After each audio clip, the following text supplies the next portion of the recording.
Hey MotoStringer channel viewers, this is Jay, your MotoStringer.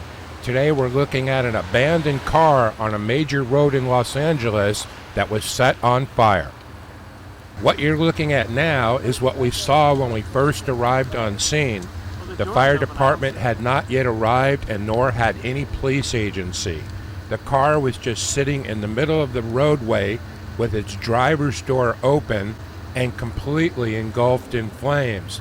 There was no sign of the driver nor any passengers that might have been in the vehicle when it burst into flames.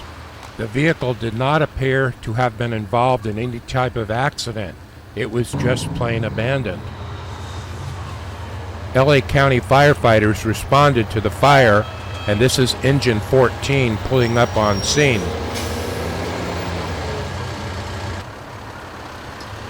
The firefighters will begin pulling hoses out to where the car is, and then they'll prime the engine to pump its internal water tanks to put out the fire. Depending on the type of car fires, the firefighters can choose to put straight water on the flames or a mixture of a soapy, foamy substance. When soap is added to the water, it's called wet water. Maybe one of the firefighters watching this video can give us some background on how that name came to be. The police have not yet shown up on scene, and we don't know anything about this car, nor how it got here, nor anything about the driver. We must have at least 100 of these abandoned car fires in the MotoStringer archive. Every one of them has a story behind it and a reason why a particular car was stolen, what the thieves were after. I'm not saying that this was stolen, but it's a good possibility.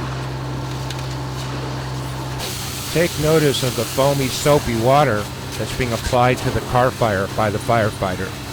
I hope you enjoyed watching this video. I look forward to narrating the next one for you. And thank you very much for watching.